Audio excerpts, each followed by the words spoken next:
Assalamualaikum warahmatullahi wabarakatuh. Alhamdulillahirabbil alamin. Puji syukur kita haturkan kepada Allah Subhanahu wa taala karena pada hari ini kita masih diberi kesehatan sehingga kita masih bisa melaksanakan kegiatan salat. Semoga apa yang kita laksanakan hari ini diterima oleh Allah Subhanahu wa taala. Dalam kesempatan kali ini, Ibu akan menyampaikan materi tentang kisah tokoh Islam di Indonesia. Tokoh Islam di Indonesia berperan besar dalam menjaga dan mempengaruhi Islam di Indonesia. Mereka mendirikan organisasi Islam sebagai sarana perubahan dalam berbagai bidang kehidupan. Yang pertama, Kiai Haji Ahmad Dahlan. Ada dua hal yang akan Ibu sampaikan. Yang pertama, latar belakang keluarga dan pendidikan. Yang kedua, pengalaman organisasi. Untuk yang pertama, latar belakang keluarga dan pendidikan. Kiai Haji Ahmad Dahlan lahir di Yogyakarta 1 Agustus tahun 1868. Ia adalah putra keempat dari 7 bersaudara dari keluarga Kiai Haji Abu Bakar. Kiai Haji Abu Bakar adalah seorang ulama dan khatib terkemuka di Masjid Besar Kesultanan Yogyakarta pada masa itu. Dan ibu dari Kiai Haji Ahmad Dahlan adalah putri dari Haji Ibrahim yang juga menjabat sebagai penghulu Kesultanan Yogyakarta Hadiningrat pada masa itu. Pada umur 15 tahun, ia pergi haji dan tinggal di Mekah selama 5 tahun. Kemudian kembali ke kampungnya pada tahun 1888. Setelah itu pada tahun 1903, ia bertolak kembali ke Mekah dan menetap selama 2 tahun. Pada masa ini, dia sempat berguru kepada Syekh Ahmad Khatib yang juga guru dari pendiri NU, yaitu Kiai Haji Hasyim Asy'ari. Pada tahun 1912, ia mendirikan Muhammadiyah di Kampung Kauman, Yogyakarta. Sepulang dari Mekah, dia kemudian menikah dengan Siti Walidah. Yang kedua, pengalaman organisasi. Pada tahun 1912, Ahmad Dahlan mendirikan organisasi Muhammadiyah untuk melaksanakan cita-cita pembaharuan Islam di bumi Nusantara. Ahmad Dahlan ingin mengadakan suatu pembaharuan dalam cara berpikir dan beramal menurut tuntunan agama Islam. Ia mengajak umat Islam Indonesia untuk kembali hidup menurut tuntunan Al-Quran dan Al-Hadis. Perkumpulan ini berdiri bertepatan pada tanggal 18 November tahun 1912. Kemudian pada tanggal 20 Desember 1912, Ahmad Dahlan mengajukan permohonan kepada pemerintah Hindia Belanda untuk mendapatkan badan hukum.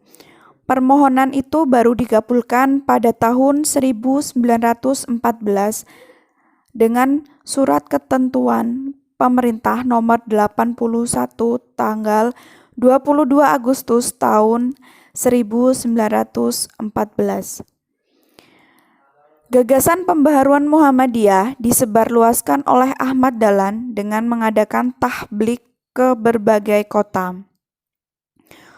Oleh karena itu, pada tanggal 7 Mei 1921, Ahmad Dahlan mengajukan permohonan kepada pemerintah Hindia Belanda untuk mendirikan cabang-cabang Muhammadiyah di seluruh Indonesia.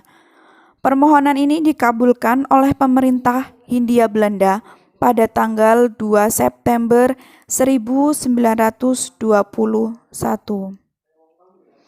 Namun, Kiai Haji Ahmad Dahlan meninggal pada tahun 1923 dan dimakamkan di Pemakaman Karangkajan, Yogyakarta. Yang kedua, Kiai Haji Hasyim Asyhari. Ada 3 hal yang akan Ibu sampaikan. Yang pertama, latar belakang keluarga dan pendidikan. Yang kedua, perjuangan. Yang ketiga, karya dan pemikiran. Untuk yang pertama, latar belakang keluarga dan pendidikan. Kiai Haji Hasyim Asyhari lahir di Kabupaten Jombang, Jawa Timur, tanggal 14 Februari tahun 1871. Kiai Haji Hasyim Asyhari adalah putra ketiga dari 10 bersaudara. Ayahnya bernama Kiai Asyhari, pemimpin pondok pesantren yang berada di sebelah selatan Jombang. Sedangkan ibunya bernama Halimah. Kiai Haji Hasyim Asyhari belajar dasar-dasar agama dari ayah dan kakeknya, yaitu Kiai Usman yang juga pemimpin pesantren di Jombang. Sejak usia 15 tahun, ia berkelana menimba ilmu di berbagai pesantren. Pada tahun 1892, Kiai Haji Hasyim Asyhari pergi menimba ilmu ke Mekah. Yang kedua, perjuangan. Pada tahun 1899, sepulangnya dari Mekah, Kiai Haji Hasyim Asyhari mendirikan pesantren Tebu Ireng yang kelak menjadi pesantren terbesar dan terpenting di Jawa pada abad 20. Kemudian pada tahun 1926, Kiai Haji Hasyim Asyhari menjadi salah satu pemrakarsa berdirinya Nahdlatul Ulama yang berarti kebangkitan ulama. Yang ketiga, karya dan pemikiran. Adapun karya yang telah dihasilkan oleh Kiai Haji Hasyim Asyhari adalah yang pertama, Risalah Ahli Sunnah wal Jamaah. Yang kedua, Al-Nurul Mubin fi Mahabbati Sayyid Al-Mursalin. Yang ketiga, Al-Tibyan. Yang keempat, Muqaddimah Al-Qanun Al-Asasi li Jamiat Nahdlatul Ulama. Selanjutnya yaitu Mawaid, dan yang terakhir Arba'ina Hadisan Tata'alaku Bimabadi Jami'iyat Nahdlatul Ulama. Yang ketiga, Ahmad Surkati. Ada 2 hal yang akan Ibu sampaikan. Yang pertama, latar belakang keluarga dan pendidikan. Yang kedua, karir. Untuk yang pertama, tentang latar belakang keluarga dan pendidikan. Ahmad Surkati terlahir dengan nama Ahmad bin Muhammad Surkati Al-Ansyari pada tahun 1875 di Udfu, Pulau Arku dekat kota Dongola, Sudan.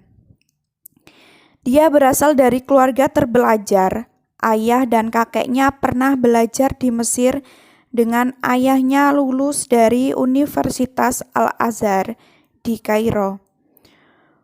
Ahmad Surkati menerima pendidikan pertama dari ayahnya dan berhasil menghafal Al-Quran di usia muda. Dia memperdalam ilmu agama dan sastra Arab selama sekitar 4,5 tahun. 2 dari guru-gurunya yang terkenal di Madinah adalah 2 muhadis asli Maroko, yaitu Syekh Salih dan Umar Hamdan. Dia juga belajar Al-Quran kepada Syekh Muhammad Al-Khuyari. Yang kedua, tentang karir. Ahmad Surkati dalam perjalanan karirnya ada 2. Yang pertama yaitu di Jamiat Khair, yang kedua yaitu di Al-Irsyad. Namun Ahmad Surkati meninggal pada hari Kamis tanggal 6 September tahun 1943 di kediamannya di Gang Solan, yaitu sekarang di Jakarta, tepat 29 tahun setelah ia mendirikan Al-Irsyad. Yang keempat yaitu Ahmad Hasan. Ada 3 hal yang akan Ibu sampaikan. Yang pertama, latar belakang keluarga dan pendidikan. Yang kedua, karir. Dan yang ketiga, karya-karya. Untuk yang pertama, latar belakang keluarga dan pendidikan. Ahmad Hasan lahir di Singapura pada tanggal 31 Desember tahun 1887. Ia berasal dari keluarga campuran Indonesia dengan India. Sang ayah pernah menjadi redaktur majalah Nur al-Islam. Selain sebagai penulis, beberapa kitab berbahasa Tamil dan beberapa terjemahan dari bahasa Arab. Sedangkan ibu Ahmad Hasan bernama Muznah yang berasal dari Palekat Madras tetapi lahir di Surabaya. Setelah menikah, kedua orang tua Ahmad Hasan ini menetap di Singapura. Yang kedua, karir.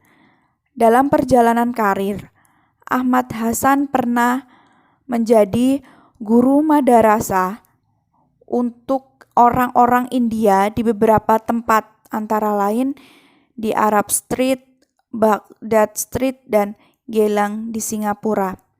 Selain itu juga sebagai pendiri pesantren Persis Bangil di Jawa Timur. Yang ketiga yaitu karya-karya. Karya yang telah dihasilkan oleh Ahmad Hasan itu ada sekitar 67. Antara lain Tafsir Al-Quran Al-Furqan yaitu tahun 1956, soal jawab tentang berbagai masalah agama, kitab pengajaran sholat, terjemahan Bulughul Maram, ABD Politik, Adakah Tuhan, Al-Burkan, dan lain-lain. Setelah kalian menyimak dan mendengar apa yang Ibu sampaikan tentang kisah tokoh Islam di Indonesia, Ibu akan memberikan beberapa pertanyaan. Pertanyaan yang pertama, tuliskan kembali latar belakang keluarga dan pendidikan dari keempat tokoh Islam di Indonesia.